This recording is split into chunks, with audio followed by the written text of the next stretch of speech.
مدد تب آئی جب 313 میدان میں نکلے.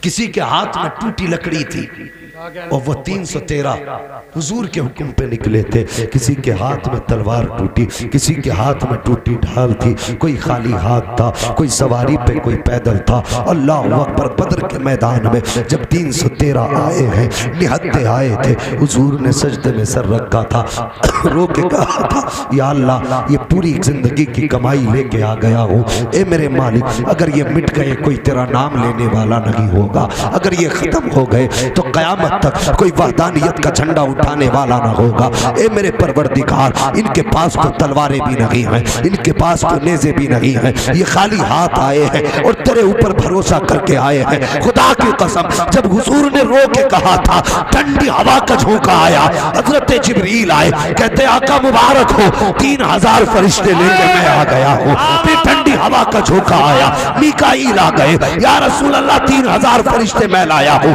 پھر ٹھنڈی ہوا کا جھونکا آیا, پھر اسرافیل آ گئے, یا رسول اللہ 3000 فرشتے میں لے کے آیا ہوں. پھر جو اگلا جھونکا آیا, ملک الموت آ گئے, تم کیوں آئے ہو؟ کہتے یا رسول اللہ یہ سب آپ کی طرف آئے ہیں اور میں آپ کے دشمنوں کی طرف آ گیا.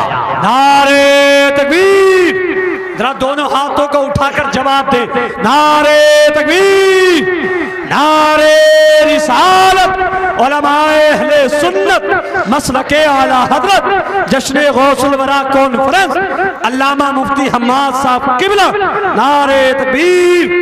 ہاں نوجوان اب میدان عمل میں اترنا پڑے گا, اب کردار کو بہتر کرنا پڑے گا. آئے ہو تاجدار بغداد کی محفل میں, ذرا سچے دل سے بتانا مجھے, کائنات کے اندر جتنے بھی سنی ہیں سب بغداد والے کا صدقہ کھاتے ہیں, سب انہی کی خیرات کھاتے ہیں, اور کیوں نہ کہیں پھر کھاتے ہیں تیرے در کا, پیتے ہیں تیرے در کا, پانی ہے تیرا پانی, دانا ہے تیرا دانا. اللہ اکبر. یہ تو اس نانا کا نواسا ہے جس کی اپنی شان کا عالم یہ ہے کہ منگتوں کا ہاتھ اٹھتے ہی دادا کی دین تھی, توری قبول و عرض میں بس ہاتھ بھر کی ہے, اور جب بھیک ملی ہے تو دنیا نے کہا تھا کون دیتا ہے, دینے کو منہ چاہیے, دینے والا ہے سچا ہمارا نبی.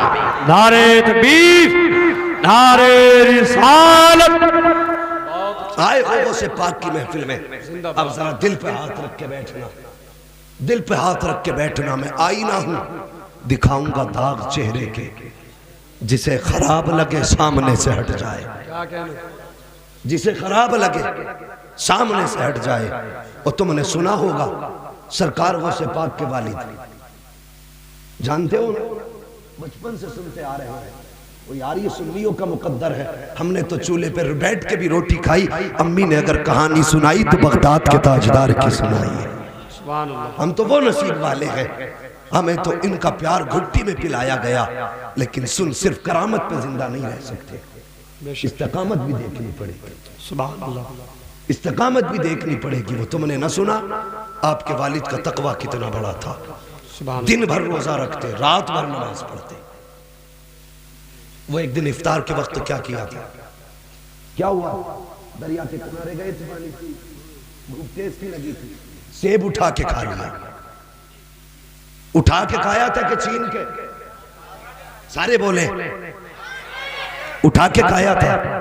کسی کا حق تو نہیں مارا, کسی کی چوری تو نہیں کی, پانی میں بہتا جا رہا تھا, اٹھا کے کھا لیا. جیسی حلق کے اندر گیا, دل نے کہا ابو صالح یہ آ گیا ہے اندر, اس سے خون کا قطرہ بنے گا, قطرہ جسم کو لگے گا. اگر اتنا ہو گیا تو قیامت کے دن اپنے رب کو کون سا چہرہ دکھائے گا, اپنے رب کو کون سا چہرہ دکھائے گا. یہ ان کے تقوی تھے, چوری کر کے نہیں کھایا. مگر میری قوم بتا تو سکی آج کتنے لوگ ایسے ہیں بازار جایا کرتے ہیں, ٹھیلے کے پاس کھڑے ہوئے, مونگ پھلی والے کے پاس بڑھے, ہاتھ بڑھایا, مونگ پھلی اٹھائی, منہ میں ڈالی, کہنے لگے کیا ریٹ دے رہے ہو. سنگاڑے والے کے پاس گئے, اور یار ہر ٹھیلے پہ گیا, کھاتا رہا, کچھ نہ خریدا, شام تک پیٹ بھر کے واپس آ گیا. تجھے کیا لگتا ہے کیا یہ جائز ہے؟ یہ تو بازار کی کہانی ہے صاحب. کبھی ان کے بارے میں بھی سوچو جو لوگوں کے حق کھا گئے ڈکار نہیں آئی، غریبوں کا لوٹ کے کھا گئے شرم نہیں آئی، کہتے غوث کا دامن نہیں چھوڑیں گے، زندگی گزر جاتی ہے سود بیاز پہ کام کرتے کرتے، لیکن حیا تک نہیں آتی ہے، حرام کی لقمے حلق سے اتارا کرتے ہو، کہتے رسول کا دامن نہیں چھوڑیں گے، مجھے بتا تو سکی یہ کون سا اخلاق ہے، یہ کون سا کردار ہے؟ سود بیاز کے حرام کے لقمے کھانے والوں، قیامت کے دن مصطفیٰ کو کون سا منہ دکھاؤ گے؟ اور یار ان کے گھر میں جو تین دن کے فاقے ہوئے ہیں، خدا کی قسم کبھی حرام کی طرف نیت نہیں گئی ہے، انہوں نے فاقے سے رہنا گوارا کیا لیکن کسی کا حق کھانا گوارا نہ کیا۔ یہ غوث پاک کے والد ہیں، ایک سیب بنا اجازت کھا لیا ہے تو دل نے انکار کر دیا ہے کہ یہ تیری غذا نہیں تھی۔ مجھے بتا تو سکی اگر سود لے کے کسی سے چائے زیادہ لے گا تو اس غریب کے دل پہ کیا گزرے گی؟ یہ کسی کی مجبوری کا فائدہ نہیں تو کیا ہے؟ آدمی سود کب لیتا ہے، بیاز میں پیسہ ادھار کب لیتا ہے؟ جب مجبوری اس کے آنگن میں آ جائے، جب کوئی راستہ اسے نظر نہ آتا ہو۔ ایسی صورت میں یہ پیسے والے ظالم لوگ غریبوں کا فائدہ اٹھاتے ہیں اور 10 کے بدلے میں 12 لیا کرتے ہیں۔ مجھے بتا تو سکی آج تو 2 روپے زیادہ لے لے، غریب کام کے لیے تجھ سے بیاز پہ پیسے لے گا اور تجھے خدا کا واسطہ ایک دن مرنا بھی ہے، اگر آج تو نے 1000 کے بدلے میں 1100 روپے لے بھی لیے تو قیامت میں مصطفیٰ کو کون سا چہرہ دکھائے گا؟ اگر خدا نے دولت دی تھی، تجھے پیسے والا بنایا تھا، غریب تیرے دروازے پہ آیا تھا تو سود نہ لیتا، بیاز پہ پیسے نہ دیتا، امتی مصطفیٰ کا سمجھتا، ادھار دے دیتا۔ خدا کی قسم ادھر غریب مسکراتا، ادھر مدینے والا مصطفیٰ مسکرانے لگتا۔ نعرے تکبیر، نعرے رسالت، علماء اہل سنت، جشن غوث الورا کانفرنس، نعرے تکبیر۔ سب سے پہلا کام ہے حلال کے لقمے حرام الگ سے اتارو۔ یہ اولاد جو جوتے مار رہی ہے باپ کے کھڑے ہو کے، مولوی سے شکایت بعد میں کر، پہلے سوچ تو نے بیٹے کو لقمے حرام کے کھلائے تھے یا حلال کے؟ یہ کڑوا سچ ہے۔ آج جو بیٹے جوتے لے کے کھڑے نا، یہ ہماری پرورش کا نتیجہ ہے۔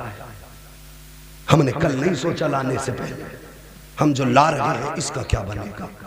او یار کسی کا دل نہ دکھا، کسی کی مجبوری کا فائدہ نہ اٹھا۔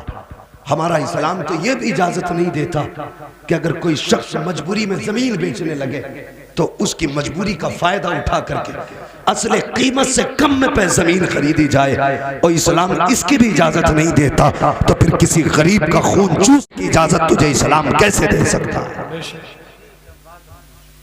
لوگوں کا خون چوس کے حج کرنے جا رہے ہیں۔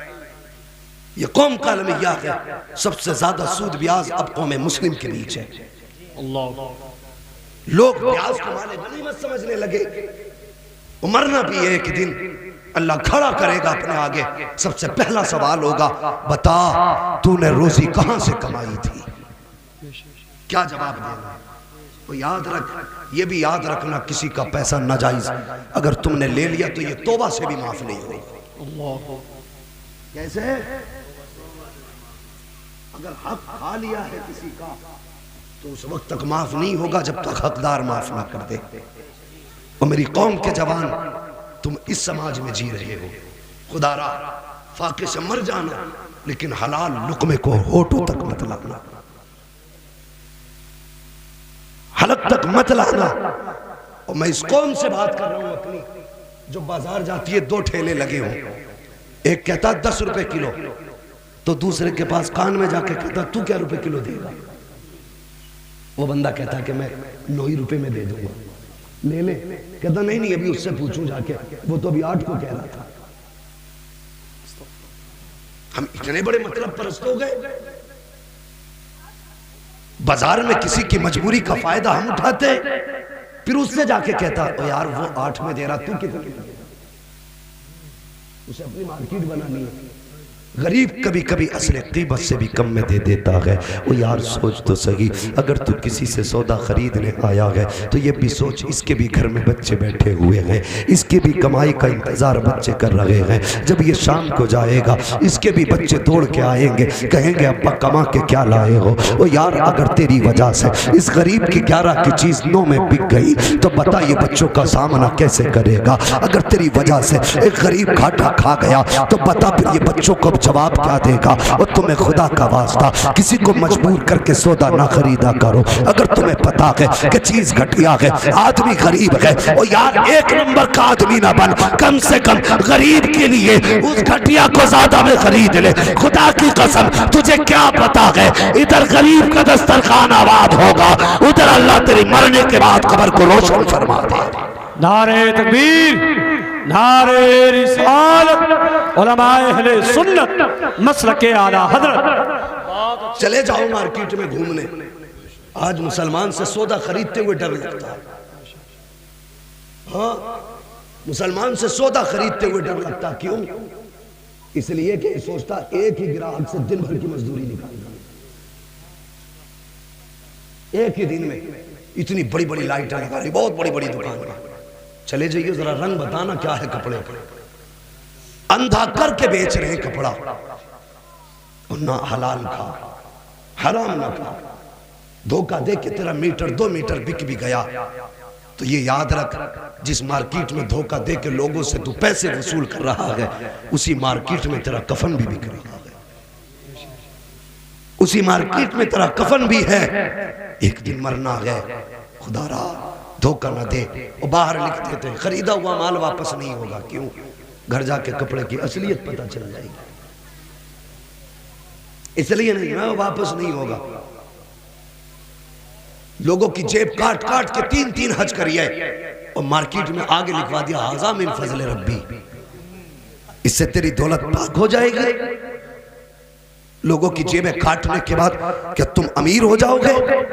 وقت کا امام حضرت امام اعظم ابو حنیفہ، اگر آج مولوی کاروبار کر لینا تو امامت نہیں کر سکتا، پھر وہ ہماری قوم اسے تانے دیتی ہے، یہ تیرا کام نہیں۔ سن، ہمارے بزرگوں نے بزنس کیا، حضرت امام اعظم ابو حنیفہ کپڑے کی دکان تھی، ایک دن شام سے پہلے دکان بند کر کے چلے۔